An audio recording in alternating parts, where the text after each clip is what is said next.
여러분 안녕하세요, 리나입니다. 오늘은 우리 곰돌이 친구랑 같이 약간 이렇게 여름 휴가 느낌을 내보려고 제 비키니까지 입혀놨어요. 제가 얼마 전에 미국 한인방송국 라디오 프로그램에 출연했는데요.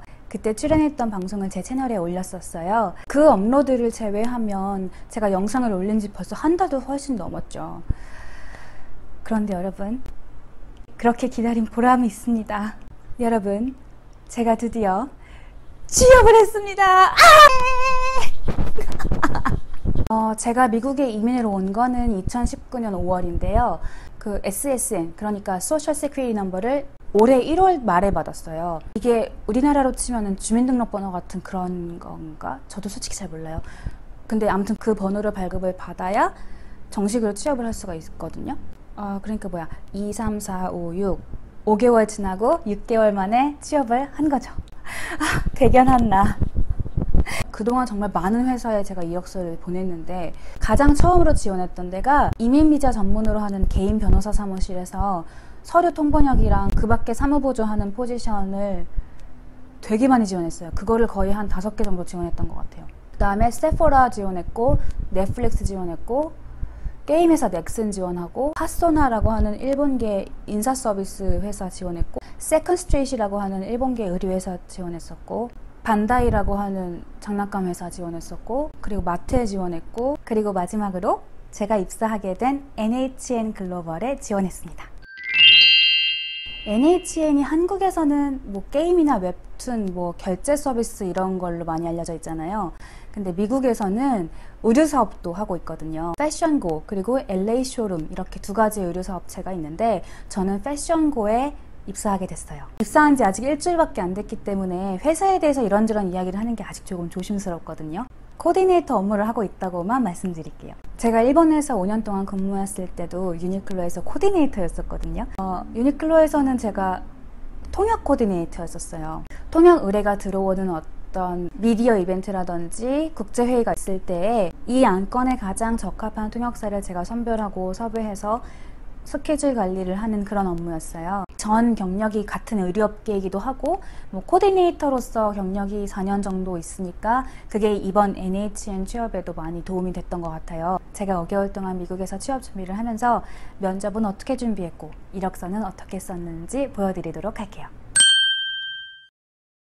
이력서의 가장 상단에는 제 이름, 주소, 연락처, 이메일 주소를 적었어요. 나이나 성별은 기재하지 않는 거 다들 아시죠? 사진도 들어가지 않고요. 그 아래에는 제가 잘하는 것이 무엇인지, 제 전문 분야가 무엇인지를 요약해서 적어두었어요.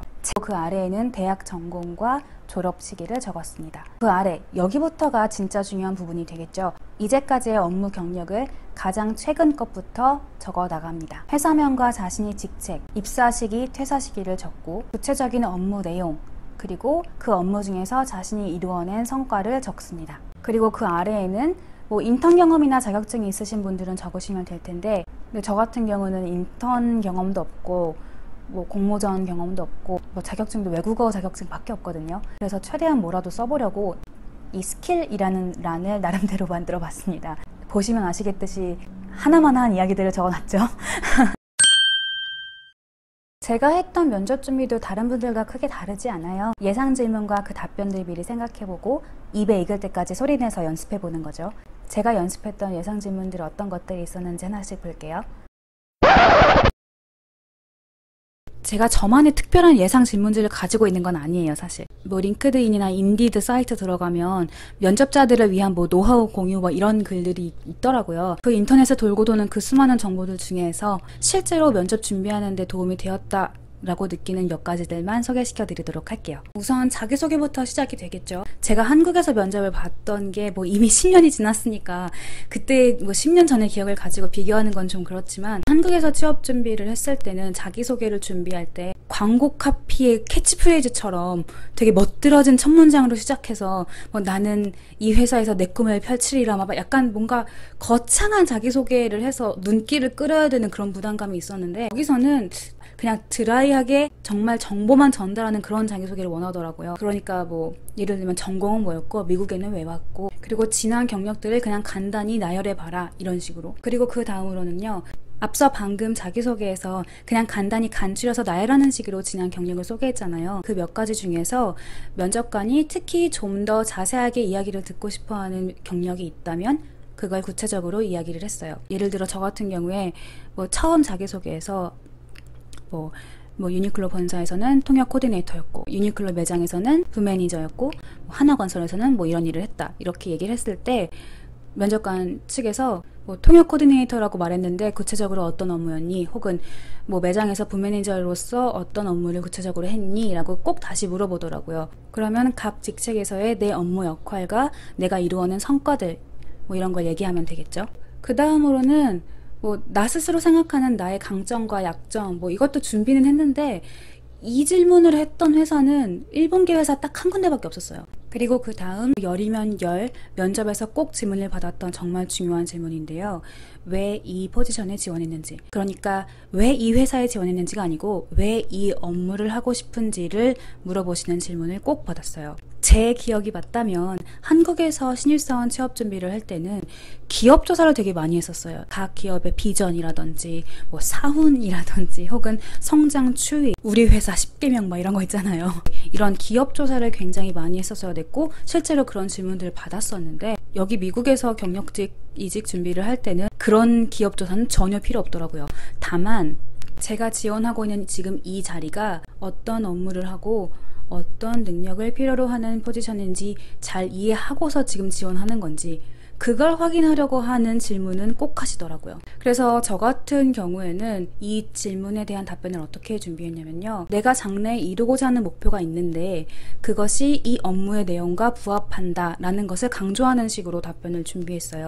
내가 내 커리어에서 10년 후에 이루고자 하는 목표가 이건데 이걸 이루기 위해서는 5년 후에 이걸 이루어야 되고 또 그것을 위해서는 3년 후에 이것을 이루어야 된다. 이러한 나의 커리어 플랜을 달성해 나가기 위해서 바로 이 포지션이 그 출발점으로서 굉장히 적합하다. 그리고 또 한 가지 10년 후에 이루고자 하는 그 목표, 이 목표를 이루기 위해서는 필요한 역량이 A, B, C 세 가지가 있는데 나는 지금 이미 A와 B는 갖추었는데 C는 새로 배워야 한다. 그런데 바로 이 회사의 이 포지션에서 그 C 역량을 배워나갈 수 있을 것 같다. 실제로 면접에서 그렇게 답변을 했을 때 면접관 분들이 굉장히 좋아하시더라고요. 지금 답변 정말 좋다라던가 정말 인상적이었다라던가 그런 긍정적인 피드백을 항상 꼭 받았었어요. 그리고 그 다음은 지난 경험 중에서 실패했던 경험, 그리고 그 실패를 어떻게 극복하고 해결했는지, 그리고 내가 가장 어려워하는 분야는 어떤 분야인지, 그리고 그것을 어떻게 개선하고자 노력했는지 그런 질문도 많이 받았어요. 자, 지금까지 이야기 들으시면 아시겠지만 제가 준비한 질문 답변들이 그렇게 딱히 특별할 게 없어요. 그런데 면접이라는 게 원래 그렇죠. 뭐 뻔한 거밖에 안 물어봐요, 원래 사실. 근데 우리가 워낙 긴장 상태로 면접에 임하다 보니까 결국은 같은 얘기를 하는 건데 단어만 조금 다르게, 표현만 조금 다르게 질문이 날라와 버리면 머리가 얼어버리죠. 그쵸? 예를 들어서 너는 장래의 꿈이 뭐냐? 뭐 이런 질문을 받았을 때 이 질문은 내가 준비했던 예상 질문 중에는 없었지만 제가 아까 지원 동기를 어떻게 답변했는지 이야기했을 때 10년 후의 꿈, 뭐 5년 후 꿈, 뭐 이런 언급을 했었잖아요. 그 답변에서 몇 문장 끌어와서 머릿속에서 편집을 하고 짜집기를 해서 살을 조금 보태서 답변을 해야겠죠. 그런데 뭐 그런 극도의 긴장 상태에서 머릿속에서 편집을 하니 뭐 살을 보태니 어려워요. 그렇기 때문에 연습을 정말 많이 하셔야 돼요. 취업, 이게 참 사람 피말리게 하잖아요. 뭐 면접을 준비하는 과정도 물론 그렇고 면접이 끝난 후에는 또 그 결과 통보를 기다리는 시간 너무 힘들죠. 그리고 이 취업 준비만큼 내가 나 자신에 대한 확신을 잃고 자존감이 바닥에 떨어지고 이런 경험이 또 없는 것 같아요. 제가 이거 한 가지만큼은 항상 마음속에 새기려고 했던 게 뭐가 있냐면 취업이 회사가 나를 고르는 일이기도 하지만 제가 회사를 고르는 일이기도 하거든요. 이게 무슨 마치 갑과 을의 관계에서 내가 을인 것처럼 면접에 임하지 마시고 나도 지금 이 면접관과 이 회사를 평가하러 들어가는 거야 라는 마음가짐을 가지세요. 면접 중에 면접관이 나한테 보이는 태도 혹은 그 사람들이 자기들 회사를 어떻게 여기고 있는지, 자기들이 몸담고 있는 이 회사의 비전을 확실히 공유하고 있는지, 그 회사에 대해 자부심을 가지고 있는지, 그런 부분들을 내가 평가하는 거다라고 생각해보세요. 그러니까 마치 소개팅 같은 거예요. 나도 얘한테 잘 보여야 되지만 쟤도 나한테 잘 보여야 우리가 커플이 되는 거죠. 나만 지금 낮추고 들어가는 게 아니라는 마음가짐을 가지셔야 좀 덜 떨려요. 저도 5개월간 계속 면접 떨어지고 이제 겨우 취업됐으면서 못 퍽이나 잘났다고 이렇게 노하우를 이야기하는 게 진짜 웃기긴 한데요. 저의 지난 경험을 돌이켜보면 이게 취업 준비를 하시는 분들 입장에서는 실질적으로 도움이 되든 안 되든 경험자가 해주는 이야기는 되게 소중하거든요. 혹시나 어디에선가 저의 이야기를 궁금해하시는 분들이 계실까봐 오늘 이 영상 찍게 됐어요. 혹시 더 궁금하신 게 있으신 분들은 댓글로 꼭 남겨주시고요. 오늘도 끝까지 봐주셔서 감사합니다. 그럼 다음 영상에서 또 만나요. 안녕.